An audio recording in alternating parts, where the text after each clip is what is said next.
And welcome back on Take Action News with David Shuster. Of course, this is executive producer Daniel Marin's guest hosting the show this week on Take Action News. We have an incredible show. We're talking, of course, about the story that the entire country is talking about, and that is the George Zimmerman verdict in Sanford, Florida. Of course, there were many criminal justice nuances to this case. Initially, it looked like he was not arrested because of Florida's stand your ground laws, which state that if a person has some kind of a suspicion that they are under threat, even in a public space, they can use lethal force to disarm that against the person that they believe is threatening them.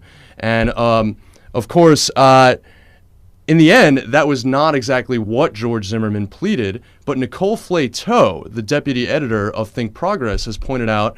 The deputy editor for Justice at Think Progress has pointed out that it did play a role in the case. And Nicole is here with us to discuss that. Nicole, thanks so much for joining us. Thanks for having me. Nicole, you wrote about the fact that at the end of the day, these stand your ground laws did play a role in George Zimmerman's acquittal. Can you explain exactly what you mean for us? Sure. So here's sort of the breakdown and timeline of what happened. Initially, after the fatal shooting by George Zimmerman, police didn't charge Zimmerman for about 45 days or about a month and a half. And their basis for not doing so was the stand your ground law. So there are a number of ways in which the stand your ground law influences these sort of criminal cases. One of them is that oftentimes police and or prosecutors decide not to pursue cases on the basis that people were using deadly force in self-defense, and they have what happens in the law is that they have no duty to retreat, meaning to sort of mitigate the harm, and they're authorized to stand their ground in those instances. That's the wording that's famously used, right?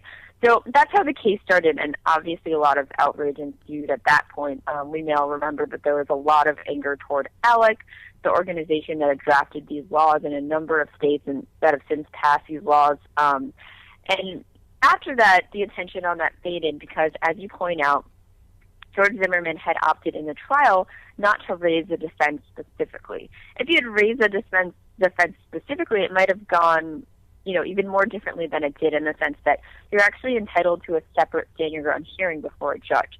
So what could have happened is he could have had a hearing before a judge. The judge could have found that he had stood his ground, and then he never would have gone before a jury. Whether or not that would have been successful, we don't know. But that's not what happened. He didn't raise the defense.